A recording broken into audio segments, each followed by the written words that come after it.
Good morning students. बेटे आज का हमारा विषय है भाषा, लिपि और व्याकरण। तो भाषा जो शब्द होता है वो हमारा भाष धातु से बना है। तो भाषा शब्द जो है किससे बना है? हमारा भाष धातु से बना है, जिसका अर्थ होता है बोलना। जिस प्रकार से अगर मैं आपके सामने ना बोलूं, अपने मन के विचार ना प्रस्तुत करूं तो आप नहीं समझ पाएंगे। तो उसी प्रकार से भाषा वह साधन है जब मनुष्य अपने मन के विचारों को दूसरों के सामने बोलकर या लिखकर प्रकट करता है।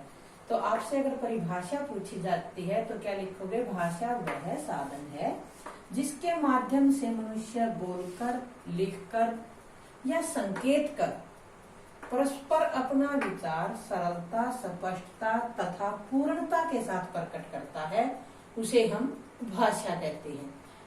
फिर आता है बेटे भाषा के रूप। तो भाषा के हमारे दो रूप होते हैं, मौखिक भाषा और लिखित भाषा। अब जो आता है, पहले हम करेंगे मौखिक भाषा। तो मौखिक भाषा किसे कहते हैं? जो भाषा हम बोलकर दूसरों के सामने प्रकट करते हैं उसे हम क्या कहते हैं? मौखिक भाषा है।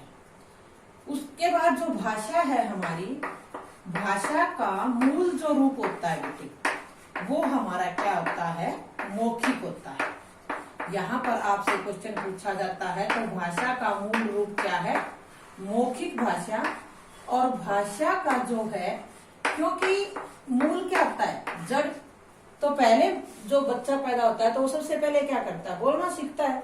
तो उसी प्रकार से भाषा का मूल रूप क्या हुआ? हमारा मौखिक है। और भाषा का जो स्थायी रूप होता है, भाषा का स्थायी रूप जो होता है वो हमारा होता है लिखित रूप। क्योंकि अगर हम लिखकर नहीं रखेंगे तो उसका एक पीढ़ी के ज्ञान का प्रयोग दूसरी पीढ़ी हमारी नहीं कर सकती। तो भाषा का जो स्थायी रूप होता है वो लिखित होता है, और भाषा का जो मूल रूप होता है वो हमारा मौखिक होता है। तो मौखिक भाषा क्या हुई? जिस भाषा को हम मुख से बोलकर दूसरों के सामने प्रकट करते हैं वो हमारा क्या कहलाते हैं? मौखिक भाषा।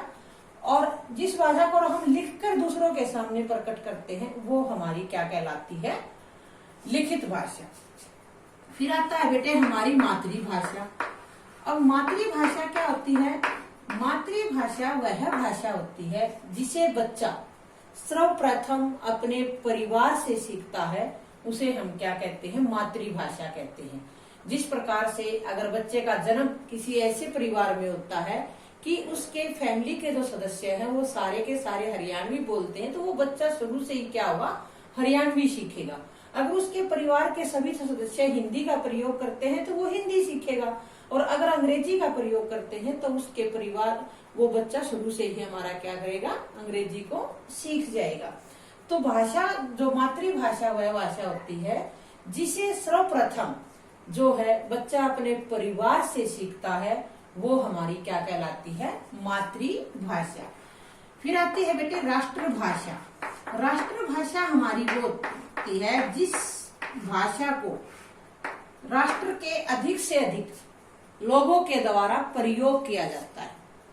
और भारत की जो राष्ट्रभाषा है वो क्या है?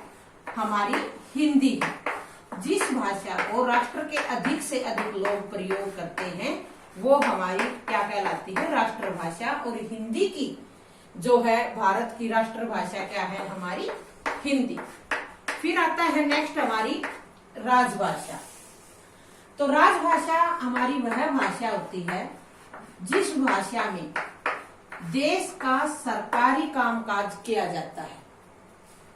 हिंदी को जो है हमारी राजभाषा है। इसके साथ साथ जो अंग्रेजी है हमारी, उसको भी सह राजभाषा के रूप में मान्यता प्राप्त है।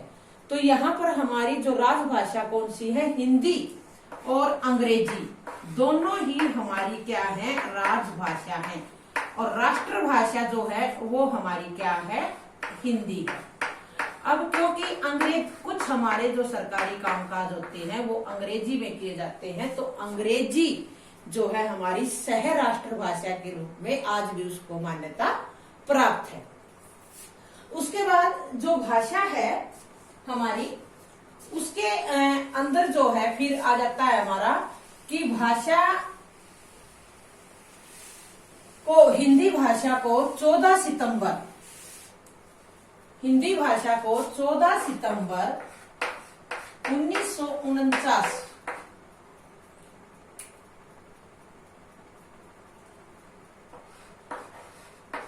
को 14 सितंबर 1949 को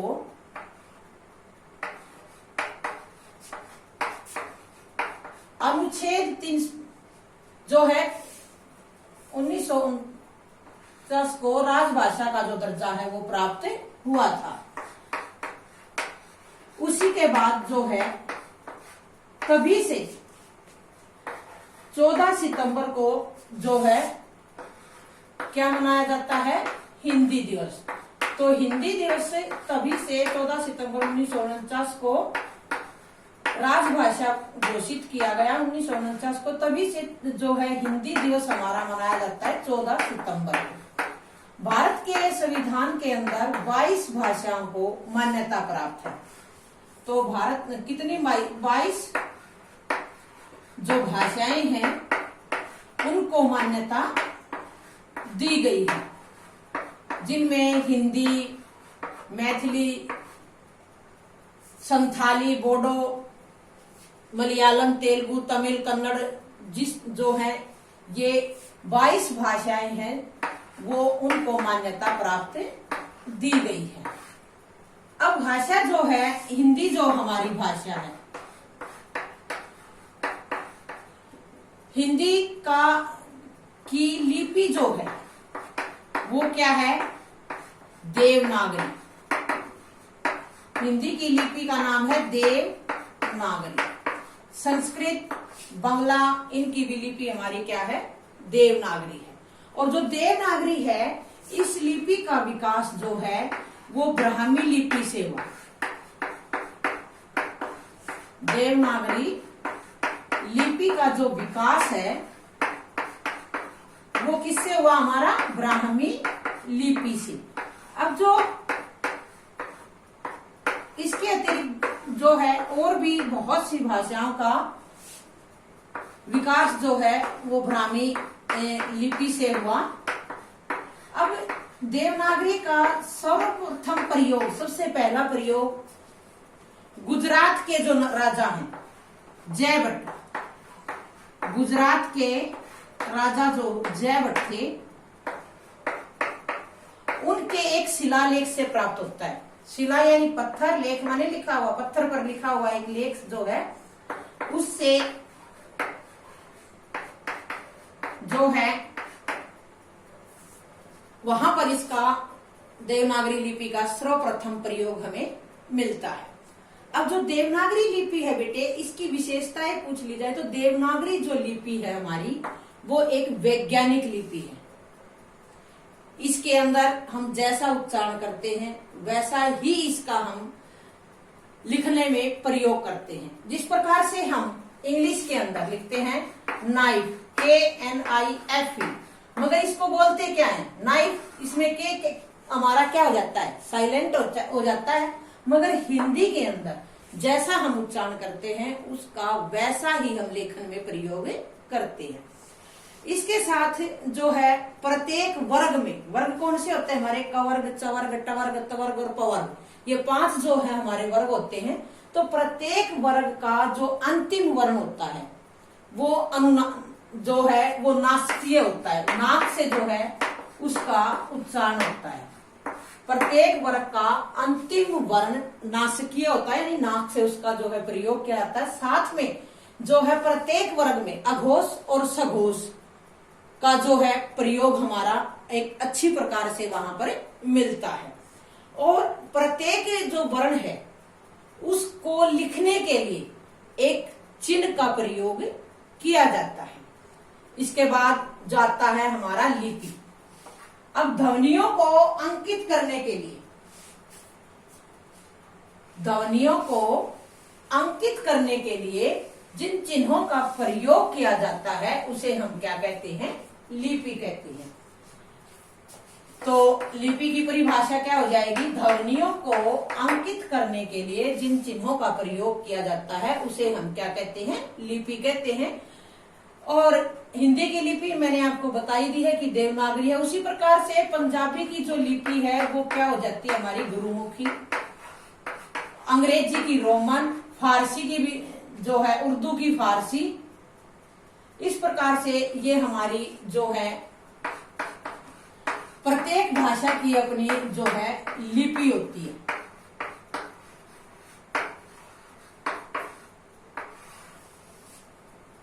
प्रत्येक भाषा की अपनी एक लिपि होती है। और फिर आ जाता है हमारा व्याकरण।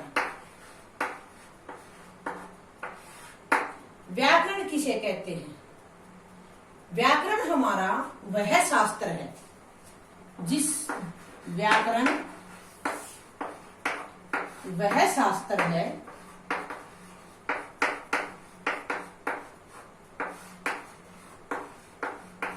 जिससे हमें शुद्ध लिखना, जो हमें भाषा के शुद्ध रूप का ज्ञान कराता है, जो भाषा के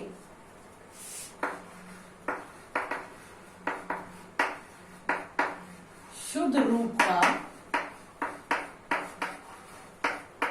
ज्ञान कराता है।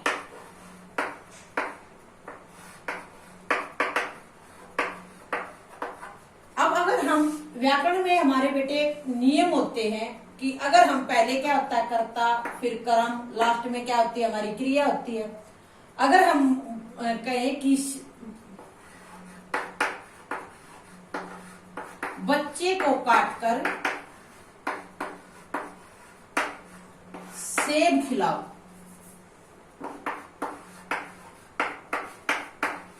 तो ये जो वाक्य हो गया हमारा, ये है अशुद्ध वाक्य है। शुद्ध रूप क्या हो जाएगा, बच्चे को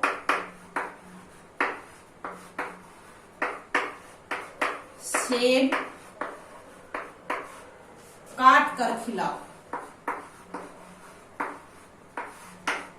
तो ये जानकारी हमें किससे प्राप्त हुई, व्याकरण से। जब तक हमें व्याकरण का सही रूप से ज्ञान नहीं होगा तब तक जो है हम व्याकरण का ठीक प्रयोग नहीं कर सकते। अब व्याकरण के जो अंग होते हैं, व्याकरण के हमारे 3 अंग होते हैं। एक होता है वर्ण विचार, शब्द विचार और वाक्य विचार।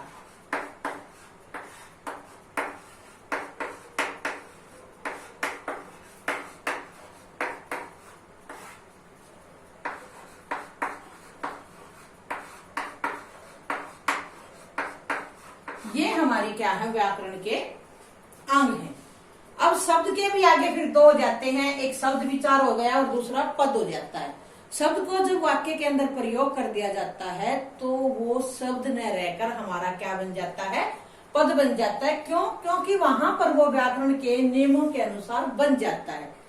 जिस प्रकार से मोहन पुस्तक पढ़ रहा है, यही वाक्य ले लीजिए, तो मोहन यहाँ पर क्या है हमारा, कर्ता है, पुल्लिंग है, एक वचन है, कर्ता कारक है। तो इस प्रकार से वो वहां पर क्या हुआ, व्याकरण के नियमों के अनुसार बन गया। इसीलिए वाक्य में जब उसका प्रयोग कर दिया तो वो उस वर्ण न रहकर हमारा क्या बन गया, शब्द बन गया। अगर उसको अकेला हम लिखते हैं तो वो क्या होता है, हमारा शब्द होता है। और जब उसको वाक्य के अंदर प्रयोग कर देते हैं तो वो हमारा क्या बन जाता है, पद बन जाता है। तो बेटे आज का हमारा ये विषय पाठ जो है यही समाप्त होता है।